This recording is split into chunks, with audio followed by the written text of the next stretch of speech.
Welcome to another episode of the Coffee Conversation Show powered by the Emerging India Forum, TIF, and our tech partner, Prime Infotech Solution. Theme is Mastering Corporate and Taxation Laws, series The Emerging Lawyer. We have with us Anubhav Gupta, partner at Khurana and Khurana, advocates and IP attorneys. He has a wealth of experience in corporate and taxation laws. Anubhav shares his unique insights into navigating the ever evolving legal landscape. From his early career as a consultant to his current role as a partner, Anubhav has seen it all. Join us as we discuss his professional, personal journey, as well as challenges of balancing leadership, client management, and his views on the future of corporate taxation laws. So, Anubhav, welcome to today's coffee episode. Thank you, Amaji. Thank you for inviting me on the show. Yeah. So, friends, I'm Amir Virani, host of Coffee Conversation. I'm a legal tech evangelist at Prime Infotech Solution. Yeah. So, as I explained you, two rounds which you are aware. Third is a rapid fire round, surprise round, where you have to be witty, quick, and you will get to win this book, Shaping Agency Lawyer for Future, which is authored by me. Autograph will be delivered as your Diwali gift. So Fantastic. I'm an author of 15 ebooks in my this journey. So my first question, Anubhav, what inspired you to specialize in corporate and taxation laws, and how has the journey been till date? So, my inspiration to enter, especially into corporate and taxation law, was quite a late event in my life. And by late event, I say this because usually when people are in school, at least when they're in 11th or 12th, a lot of us decide what we want to do with our careers. So, like others, I had also decided that I want to do something in tech. Uh, then, for some reason, I did not wanted to pursue engineering even after I got into a few colleges. So my father has been a tax consultant. And he's been practicing for over 30 years now.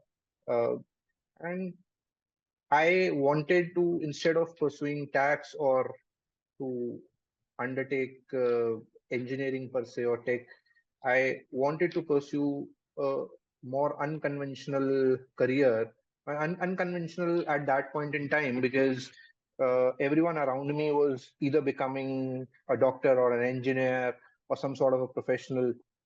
I wanted to enter hotel management, so or become a writer, and had cracked uh, the entrance for Delhi University. But yeah, destiny had its own way. One fine day, when all of us were having dinner, my father asked me, "Why don't you actually join CA?" Considering because my elder brother, my first cousin per se, but uh, much more to me than a real brother. So my elder brother has been a CA. He's been practicing. My father itself. So he says, "Why don't you join us and pursue CA?" And I'd seen people go through the grind. So with much hesitation, I actually ended up joining it. And even there, uh, two subjects from the very first day. So CA, if you are aware, is broken into three stages. One is what you call the foundation. Earlier it was CPT, then an intermediate, and then a final.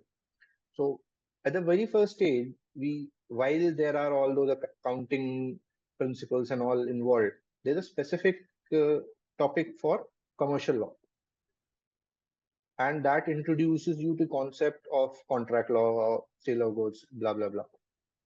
So from a science background, I was good at numbers, so I could do well in the accounting thing rather than getting into the actual concepts. For me, it was a math solution. I was able to do it. Law was where I had to actually understand the concept, apply my mind. So that piqued my interest. Same thing happened at the inter level and also in the final level. So by the time I was graduating, or by the time I could complete my CA, I was very sure that there are things I am not made to do or I won't be able to do well. One being accounting, second being audit. So the traditional CA practice is not something that I'll ever be good at. So, and that also reflected somehow in my mark sheet. Not that I mean, marks can decide your future. Being an average student, otherwise, so I did relatively well in again in commercial corporate law, one exam, and then both the tax papers. So my mind was set there that I want to do tax, and the bedrock. Sorry, to drop my earphone, but yeah. So let me actually switch it off. Yeah. So the bedrock was already there that I'll pursue tax laws because according to me or till then I was not really aware as to what avenues are there in corporate law because my limited understanding was big and based on what I was taught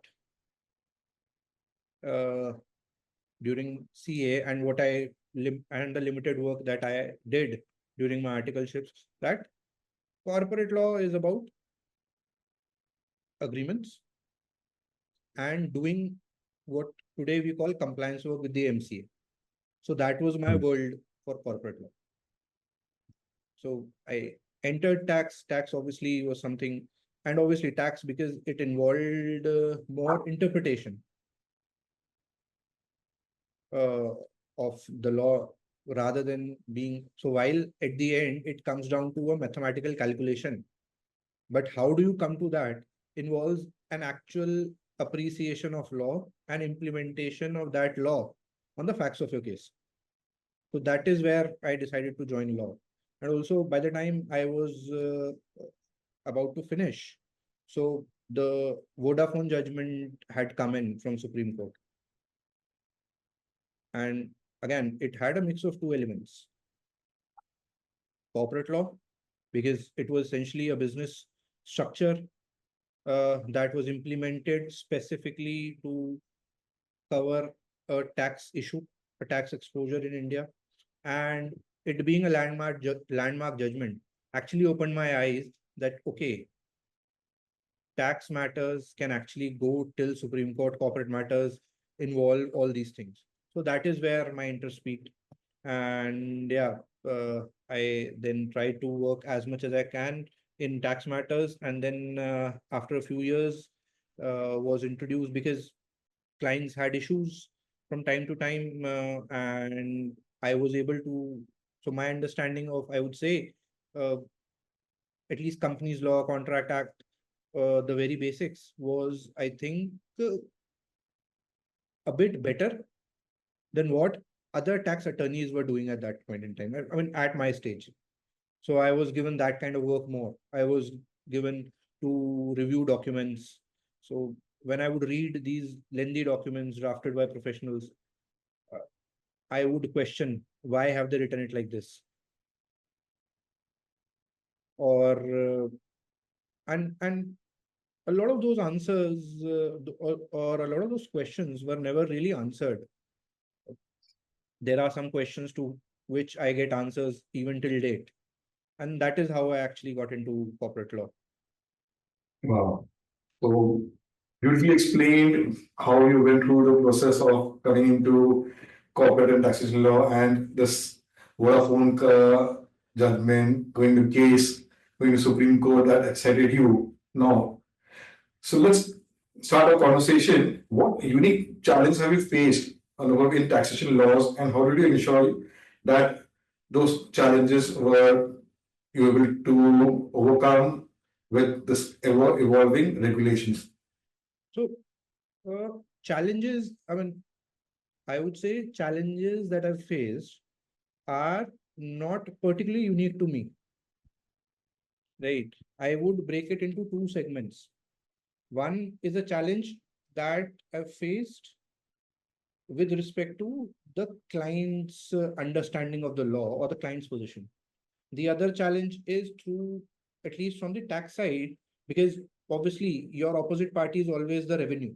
It can only be the revenue, right? So the biggest challenge has always been that what are actually the facts of the case and how the assessee and the revenue authorities interpret it and tax it accordingly. So one very challenging assignment that I actually went through, and this was quite a few years back. So we were actually reviewing, we were working for a multinational company, one of the biggest uh, businesses in the world, actually. And I was part of a small team that was doing it. So there we had to actually review this entity's entire tax litigation across the country. That too, especially when I say tax, I mean from a VAT point of view, sales tax VAT, which has now been subsumed into GST. Right.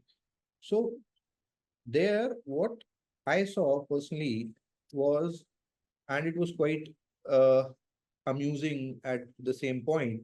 So because each state had its own VAT law, while while the principle was the same, right? There were over 200 odd various litigations that were ongoing. But out of those 200 litigations, the key issues were at max 10 or 12. The same issues were being litigated across the country, where all laws were, while same in principle, but uh, had different positions on different aspects. So uh, let's say even on the classification issue. So classification dispute is something biggest tax, at least on the indirect tax side. So it is important to correctly classify your product or service so that you can pay the charge and pay the appropriate tax. So the position was that while our client was claiming its product to be, let's say, A, or let's say uh, our client's product being Apple in a state, say Rajasthan, the same product was being claimed as an orange in Madhya Pradesh. Why? Because in Madhya Pradesh, the tax on oranges was much more favorable as compared to apples. And this was going to, across the country. Now, to analyze those matters, and a lot of these states actually had orders and everything with cases ranging, I mean, something as recent as 6 months back or something going 20, 30 years uh, back. So the age of the cases was also very wide that way. Plus, orders were in regional languages, submissions were in regional languages. So to compile, to understand what position we've taken where, what kind of submission we've done at a particular state, what is the recent law on it, summarizing everything, giving our opinion, what can be the best steps, learning from our own experience. So that was, I would say, quite a challenge that way. But yeah, having all those laws being subsumed into one GST, with at least principally and procedurally things being uniform across the country. So that kind of challenge has been uh, subdued to an extent. But with GST or income tax, and with the kind of complete structural shift in how India does business today, as compared to what 10, 15 years ago, has brought with it its own challenges. Yes. Now, Anubhav, what are some more significant changes you have seen in your career in related to tax and corporate laws, and how did it impact your work? Uh, Again, so changes most significant. I've been very fortunate to have started my practice and especially in these two areas where a complete, so all the existing laws for those matters were either condemned, repealed or replaced uh, within this past 10, 12 years. So one being Companies Act 2013. So the 1956 Act was completely replaced by the 2013 Act. Then a new practical implication of an event like insolvency being brought in by IBC, to now the DPDP Act being brought into force.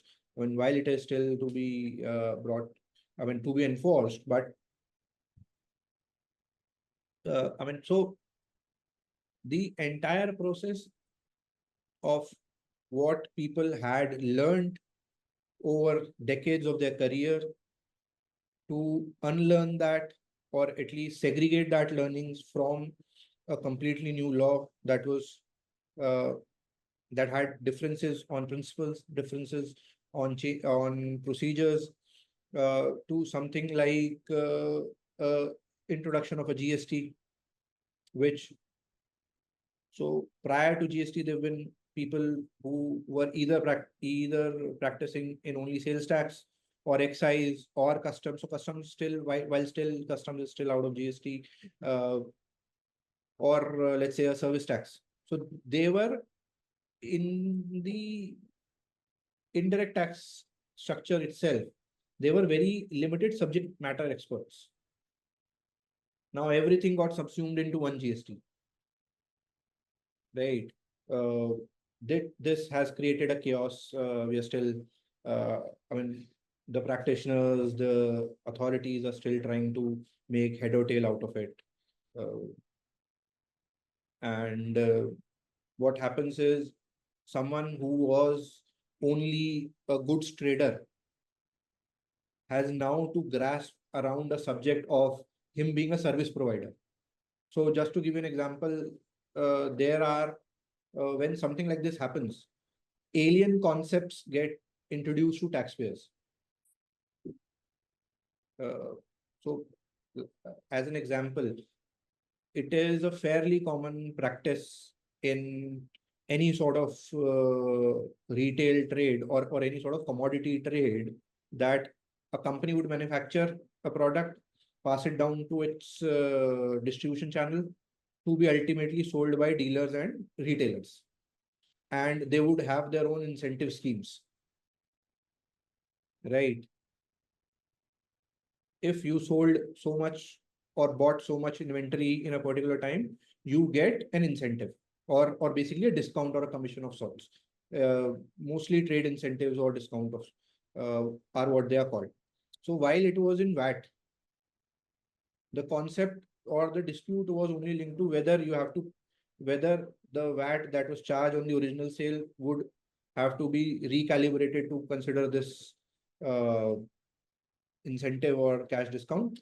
But now, when it has, the same practice has been continued in GST, a new proposition has been thrown by the revenue department, saying that the trader is actually giving some sort of service to the distributor to earn this commission. So this commission is independent of the sale of goods, and now you have to charge and pay GST on it.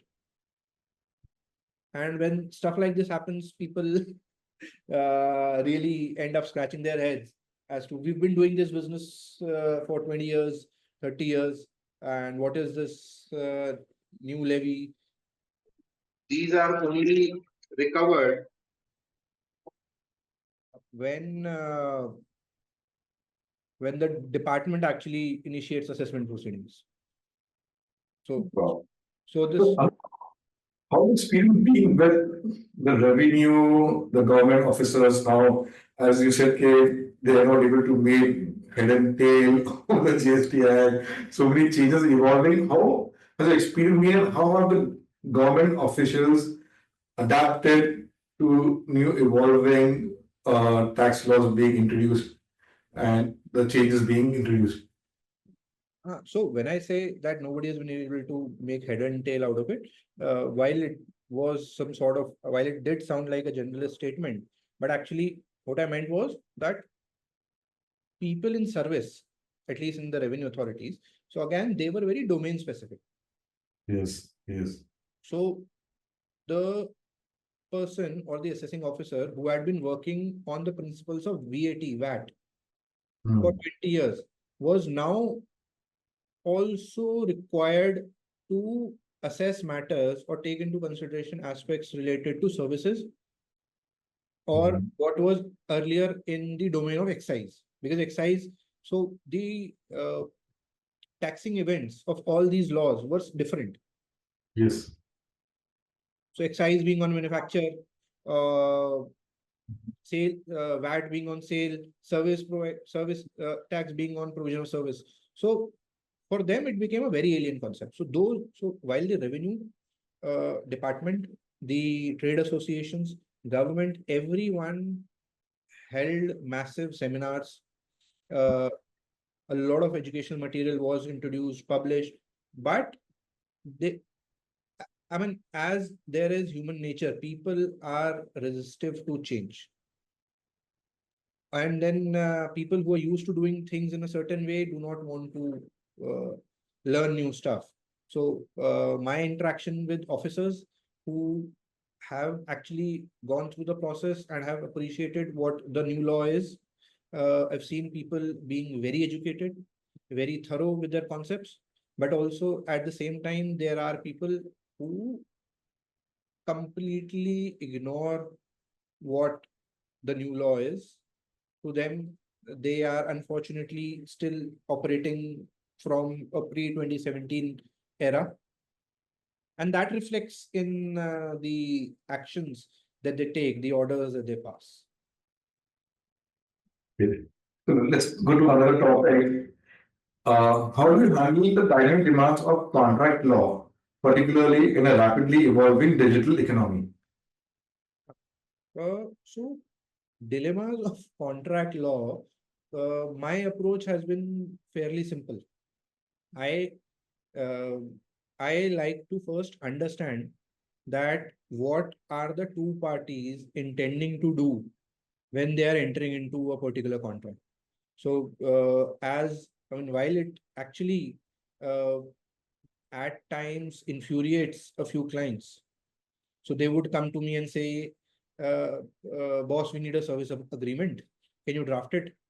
So my first question to them would be, what are you, so who is the service recipient, who is the service provider, what are you doing for the other party, what are you getting uh, in exchange? So with the advent of the digital age, the roles and the nature of transactions have become a lot more complex. Hmm. So my process is fairly simple. I like to uh, clearly define what each party is going to do, and then in that construct of the arrangement, then come up with clauses in the contract. So let's say where the entire nature of transaction is where services would be provided by one party or email, right? Or if it deals primarily in intangibles. So I have to then tweak my clauses around that structure itself or around that transaction itself. I I cannot, I mean, as you are when you have decades of experience in software and software licensing and all.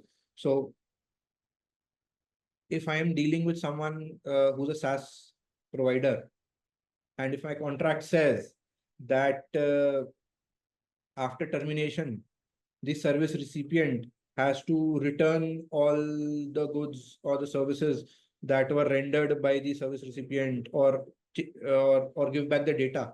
So that makes no sense. Hmm. So my contract has to be very clear in what events can a termination happen, or whether, Yes. especially let's say again in the SaaS construct, whether the termination would happen uh, once the customer or the client stops paying the subscription fee and plus few grace areas. And then what happens after that? Whether the data is being stored at my cloud, whether it's being stored at their cloud or their infrastructure. So customizing the particular contents of a contract in view of the actual transaction that we are handling. That is, I think I've been able to do it. Wow. You put in to understand the business, the service deliverables, and then going to not by the standard DIY agreements, but to make it comprehensive. That is what legal professionals like you being valued. Now, let's go to the next question. What do you think technology will play in shaping the future of corporate and taxation laws in India? So technology is actually going to revolutionize how we see tax matters being handled. Same goes for commercial law or corporate law. So just to give you an example, we've already crossed a few major milestones. In today's day and age, you no longer look for two people to physically sign a contract. I mean, I've seen people being amazed by us sending DocuSign invites or other similar service provider invites, and them asking us, is this legal? Is this enforceable? Right. So whether it is from a simple execution side, whether it is from document creation side or reviewing side, or even in tax matters, so generative AI is already a big help to those who are willing to use it and learn how to use it. Now, tech and with advent of AI, a lot of the manual work would be automated, and I expect it to be a similar shift as to for lawyers from what a typewriter to a computer did. No. Okay. My second question, because I'm working on this project of importance of will making, will transfer, and inheritance planning. Since you are a tax lawyer, so what are the different ways of tax planning can be done when someone acquires wealth through will or gift? So, I mean, gift and will. So, I mean, will, obviously the property transfers after the passing away of the testator, right? So, as of now, since there is no inheritance tax per se,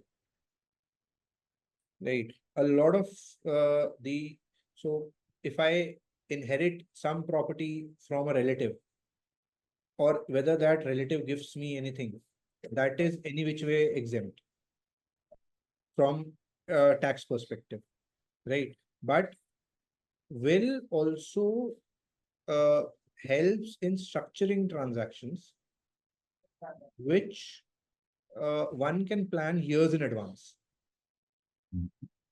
So if I can have, for example, if I want to leave a certain property for the benefit of my family, I can either do it through will or do it through trust. I mean, a common reason why people at times prefer one or over the other is that if I transfer any property to my descendants through trust or to any beneficiary through trust, it is instantaneous the moment I create and then contribute my and put my property in trust. It gets done there, and then to take any property out of trust is a challenge in itself. Whereas in case of a will, because a will can always be changed till the last breath,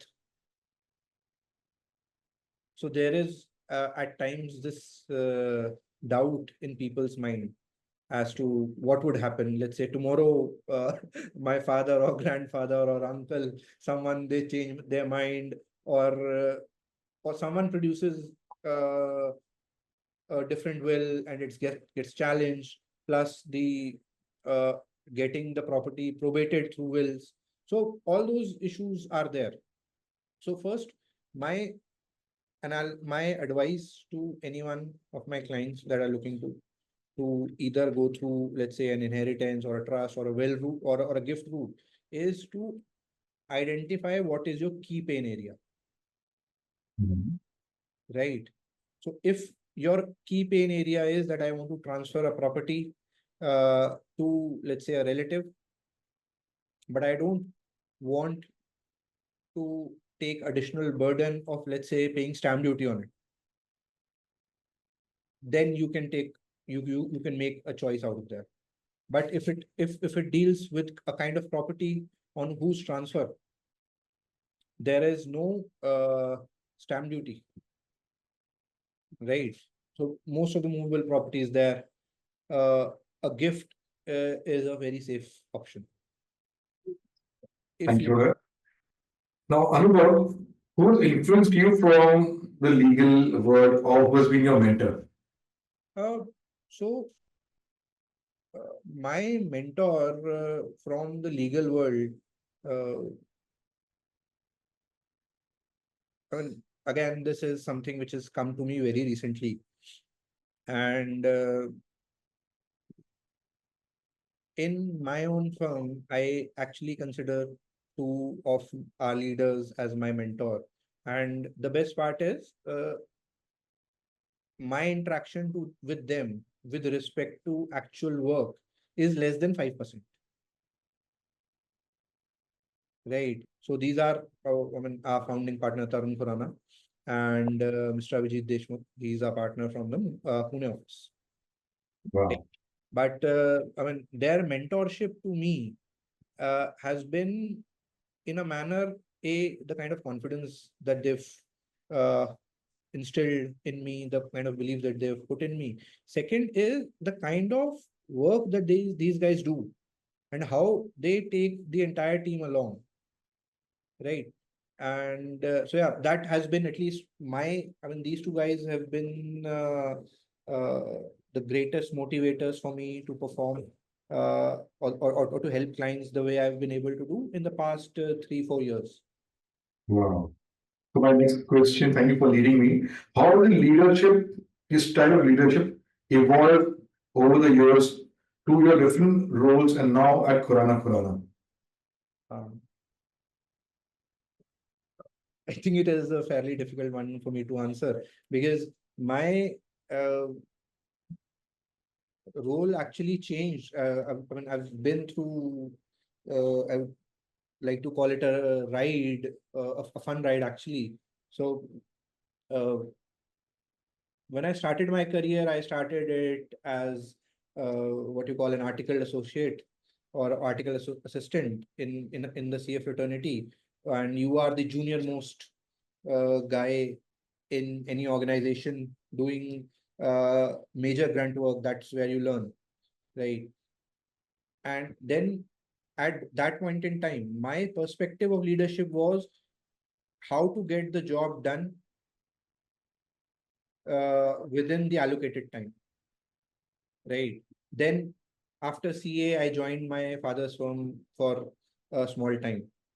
There again, my perspective was because now I was someone who was handling matters independently, was how to ensure that everyone in the team is putting in the right effort so that we can achieve a particular objective or a milestone, or let's say a deliverable. To what has now changed is, after coming to Khurana and even prior to being introduced in the partnership scheme, is that now I see leadership as a more comprehensive exercise. Leadership is now no longer about just me or my organization or my team. It is about how I put in the required efforts that help or somehow ease this burden on my team to enable them to perform better, or to give them enough visibility or breathing space so that they can grow on their own, and while pursuing the same agenda, that is to deliver quality service to our client so that the firm as a whole stands benefited. So and at this point in time, I think what I am looking at now is trying to give as many pathways I can to the people who are joining the firm, to those who are still at mid or senior levels, so that they can see what is the goal and how we can actually grow along with the other members. So, Anubhav, one last question for the professional journey now. What advice would you give to young lawyers aiming to specialize in corporate taxation laws? Read, learn to read, listen, write, and speak. I'll take these words. Uh, when you are a lawyer, a lot of the time that we spend today is actually interacting with the client. So that is the first part. So you need to first understand what the client's pain point is, what they want you to address. Then reading the law and finding out and to understand from where you have to read it is an acquired art. Then thinking on it, understanding it, and applying it by writing. So once you've done that, uh, you automatically have some confidence as to you have all your words that are available to you, and then you can speak more confidently. And once you've gone through the process, uh, I think you are automatically much more confident for whether it is the opposite party, whether it is a judge or a presiding officer or the client itself. Wow, beautiful explained. Now, let's go to the next round and understand Anubhav as a person. Tell us about your family and your formative growing years, Anubhav. My formative years were what you call any normal Delhi guy would have had. Born in a joint family, working class parents. Father was a tax advisor, is a cost accountant by profession, has been practicing tax for 35 years now. Mother was a homemaker. Uh, so yeah, went to a decent school, nothing fancy, but yeah, got the best education my parents could get me. Average student, always interested in thinking what new can I do. Not someone who was very good at uh, cramming stuff, or someone who could not really memorize the textbook language. So always try to dumb things down for me to understand.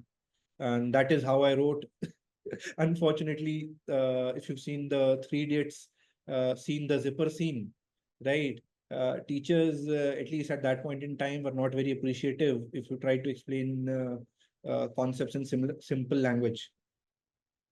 So yeah, but yeah, had a lovely atmosphere at home. Probably the best childhood anyone could ask for.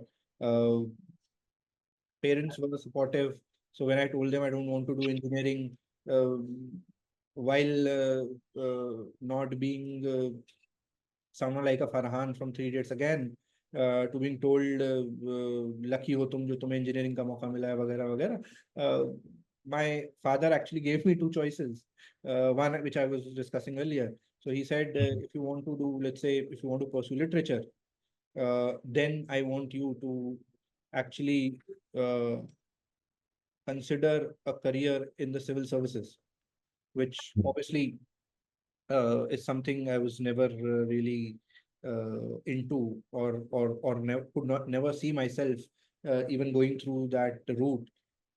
And then CA was something I found as a safer option.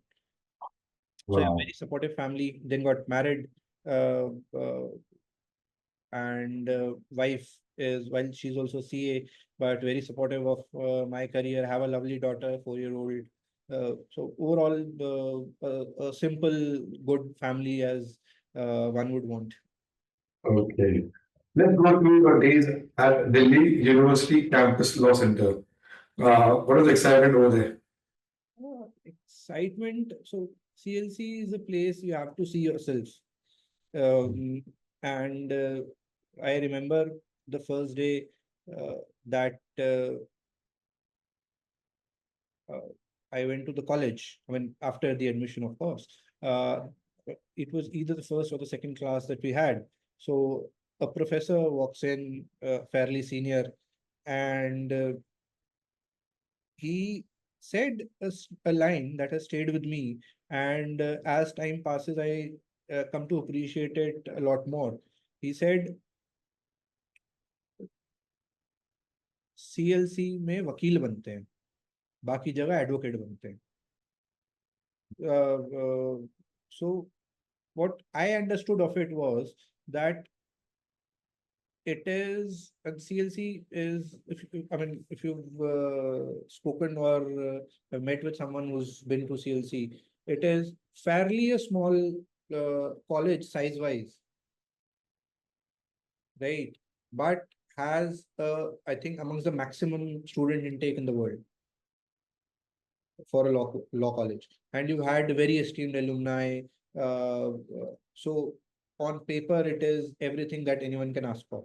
But the reality is that it is a place that rewards you if you are willing to invest into your own skills, into your own future. There's nobody to handhold you. I mean, and 3 years there were probably the best thing that has happened to me, especially because I entered college where at an age where most of the professionals are stepping out of it. So I had just completed my CA, was getting stable job offers, but then decided to enter law college and do it from a regular college, morning college, and juggling professional commitments around it. So yeah, made fantastic friends. Some of them are, I mean, had great memories. Did all sorts of stuff that is associated with college life. Wow. Okay. So now, what are some hobbies or interests that you pursue out of your legal work areas? Hobbies, uh, hobbies of late, I think have been reduced to a few. Uh, I like cars. I am someone who's always looking at what the new car or new technology in car, and basically what's the upcoming thing in the market. Same goes for watches. Uh, uh, then electronic devices in general. While I'm not someone who would, let's say, buy an iPhone, buy the new iPhone just because there is a new iPhone.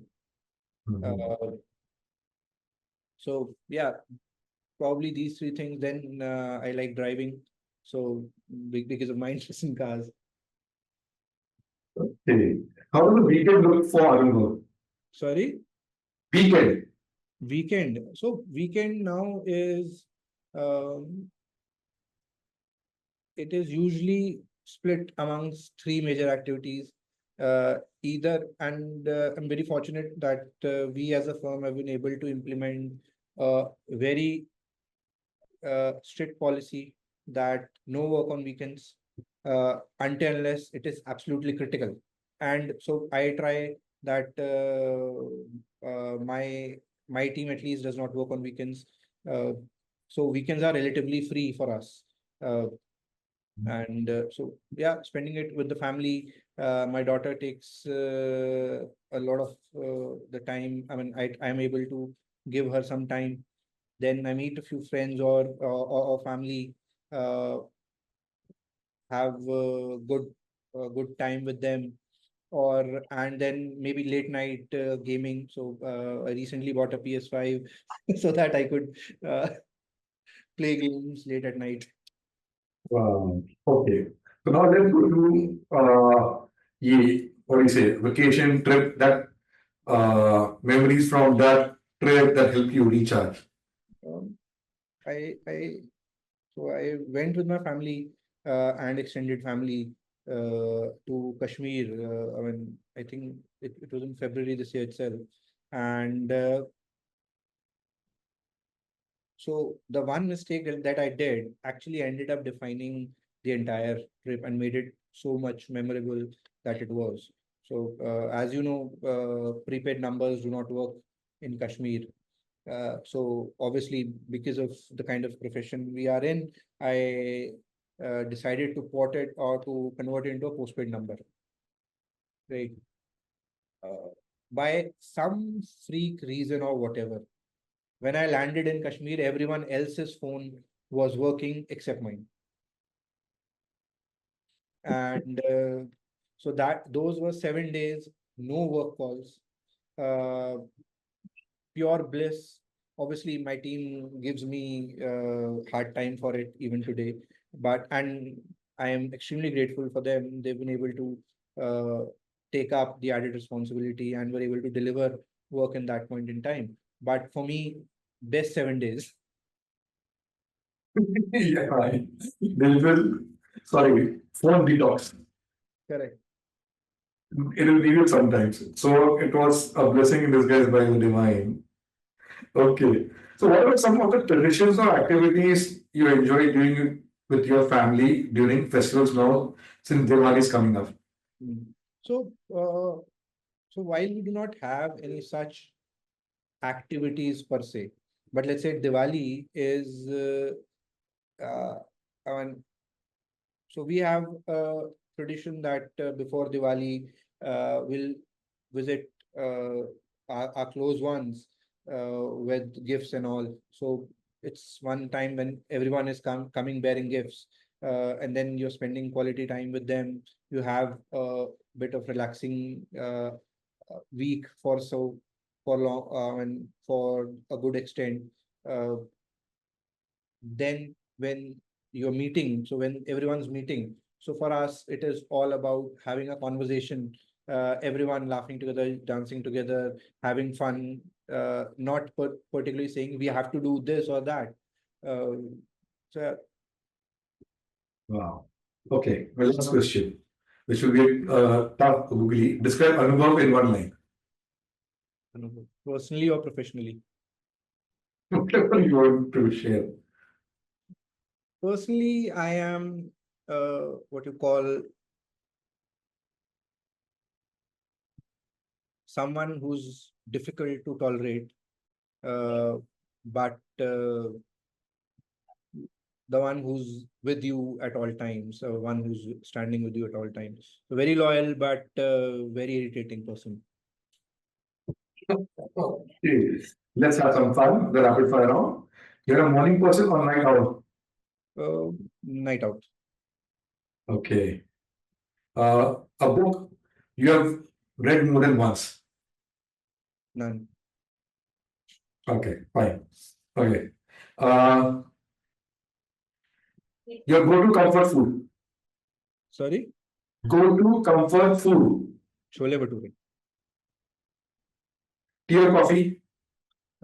Tea. Okay, but let's. Yeah, no.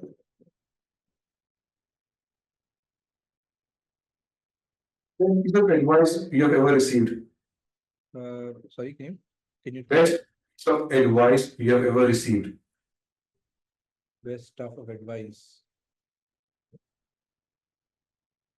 A friend once told me, "Don't get married." I I I think that was the best sort of advice I had received and decided not to follow.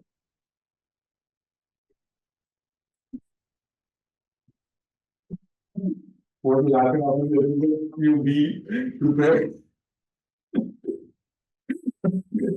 So, I'm just trying to win your book. That's all.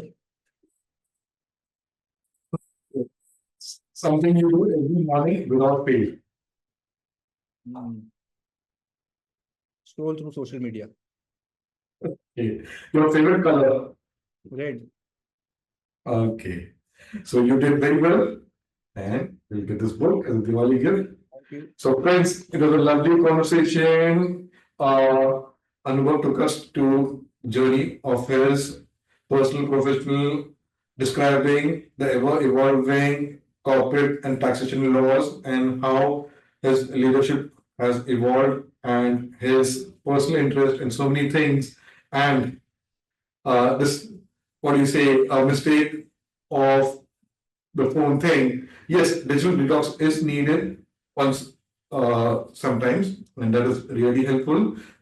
So whatever things have been happening, we wish the very best for you, Anubhav. You, what do you say, more milestones in your careers and in your you spend more time with your family and have a happy Diwali to everyone, to our coffee viewers out there. If you want to be a coffee speaker, visit our social media. Our team will connect with you and we'll invite you to have a coffee conversation or a cup of coffee and get over 200 to 300 plus episodes on our YouTube channel. Subscribe, watch, learn, inspire from their journey and be like Anubhav, how he has achieved. So thank you and happy Diwali once again. Thank you for having me. Happy Diwali.